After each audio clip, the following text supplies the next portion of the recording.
N D A ಅಧಿಕಾರಕ್ಕೆ ಬಂದರೆ ನನ್ ಅದರ್ ದೆನ್ ನರೇಂದ್ರ ಮೋದಿ ಅವರು 3ನೇ ಬಾರಿ ಪ್ರಧಾನಮಂತ್ರಿ ಆಗ್ತಾರೆ. INDA ಮೈತ್ರಿಕೂಟ ಬಂದರೆ ಯಾರು ಆಗ್ತಾರೆ? ಮೋದಿ ಅವರನ್ನು ಮಣಿಸೋ ವೀರ ಯಾರು? ಈ ಪ್ರಶ್ನೆಗೆ ಇಂಡಿ ಕೂಟದ ನಾಯಕರ ಬಳಿ ಕೂಡ ಉತ್ತರ ಇದ್ದಂತಿಲ್ಲ. ಇದೇ ಪ್ರಶ್ನೆಯನ್ನು ಕಾಂಗ್ರೆಸ್ ಸಂಸದ ಶಶಿ ತರೂರ್ ಅವರನ್ನು ಕೇಳಲಾಯಿತು. ಅವರು ಕೊಟ್ಟ ಉತ್ತರ ಎಂಥವರನ್ನು ಕೂಡ ದಂಗಾಗಿಸುತ್ತೆ. ಹೌದು, ಪ್ರಧಾನಿ ಅಭ್ಯರ್ಥಿ ಯಾರು ಅನ್ನೋದು ಮುಖ್ಯ ಅಲ್ಲ, ನಮ್ಮದು ಪಕ್ಷಗಳ ಒಕ್ಕೂಟ ಆಗಿರೋದ್ರಿಂದ ಯಾರೋ ಒಬ್ಬರನ್ನ ಪ್ರಧಾನಿ ಅಭ್ಯರ್ಥಿ ಎಂದು ಬಿಂಬಿಸಲ್ಲ ಅಂತ ಹೇಳಿದ್ದಾರೆ.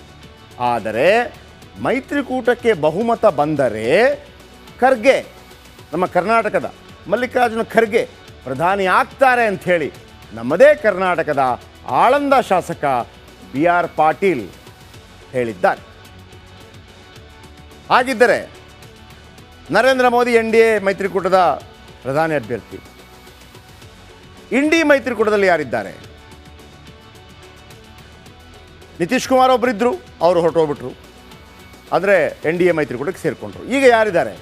ಈಗ ಫಾರ್ ಎಕ್ಸಾಂಪಲ್ ನಾಳೆ ಏನೋ NDA ಅಲ್ಲ ಇಂಡಿಯಾ ಮೈತ್ರಿಕೂಟ ಬಂತಪ್ಪ, ಯಾರು ಪ್ರಧಾನಿ ಆಗ್ಬೋದು? ಒಂದು ಕೂಲಂಕುಷವಾದಂಥ ನೋಟವನ್ನು ನೋಡೋಣ. ಮಲ್ಲಿಕಾರ್ಜುನ ಖರ್ಗೆ ಆಗ್ತಾರಾ? ಯಾಕಾಗಬಾರ್ದು? ಬಂದರೆ ಮಲ್ಲಿಕಾರ್ಜುನ ಖರ್ಗೆ ದಲಿತ ಸಮುದಾಯದ ಪ್ರಬಲ ನಾಯಕ. ಅವ್ರು ಹೇಳ್ತಾರೆ, ನನ್ನ ದಲಿತ ಸಮುದಾಯ ಅಂತ ಹೇಳಬೇಡಿ ಅಂತ. ಹೇಳಬಾರ್ದು ಕೂಡ. ಆದರೆ ಅವರು ಯಾವತ್ತೂ ಕೂಡ ಮೀಸಲು ಕ್ಷೇತ್ರದ ಹೊರತಾಗಿ ಸ್ಪರ್ಧೆ ಮಾಡಿಲ್ಲ ಅನ್ನೋದು ಮಾತ್ರ ಒಂದು ಬೇಸರ ಅವ್ರ ಬಗ್ಗೆ. ಯಾಕಂದರೆ ಅವರು ಅದನ್ನು ಮೀರಿದಂಥ ನಾಯಕ, ಅದರಲ್ಲಿ ಎರಡು ಮಾತಿಲ್ಲ.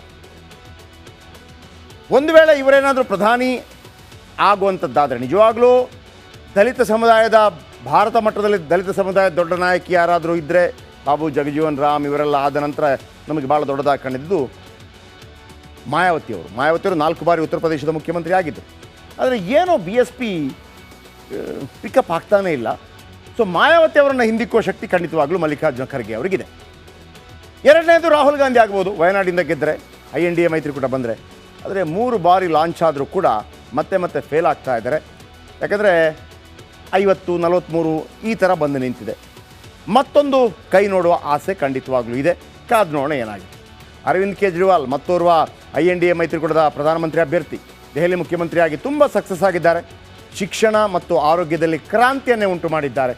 ದೊಡ್ಡ ಯಶಸ್ಸನ್ನು ಗಳಿಸಿದ್ದಾರೆ. 2 ರಾಜ್ಯಗಳಲ್ಲಿ ಏನೂ ಹಿನ್ನೆಲೆ ಇಲ್ಲದ ಆಮ್ ಆದ್ಮಿ ಪಾರ್ಟಿ ರಾಜ್ಯಭಾರ ಮಾಡ್ತಾ ಇದೆ ಅಂತಂದರೆ ಅದು ಸಣ್ಣ ಮಾತಲ್ಲ. ಇವರು ಕೂಡ ಇದ್ದಾರೆ. ಇನ್ನು ಶರದ್ ಪವಾರ್,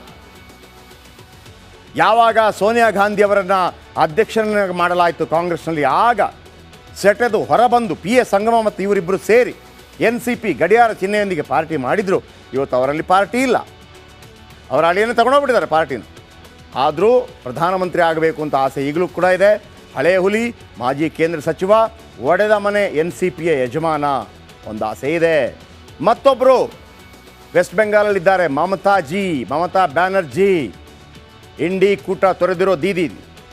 ಒಂದು ವೇಳೆ NDAಗೆ ಬಹುಮತ ಬಂದಿಲ್ಲ ಅಂತ ಇಟ್ಕೊಳ್ಳಿ, ಆಗ ದೀದಿ INDA ಮೈತ್ರಿಕೂಟದ ಜೊತೆ ಬರುವಂಥ ಸಾಧ್ಯತೆ ಇದೆ.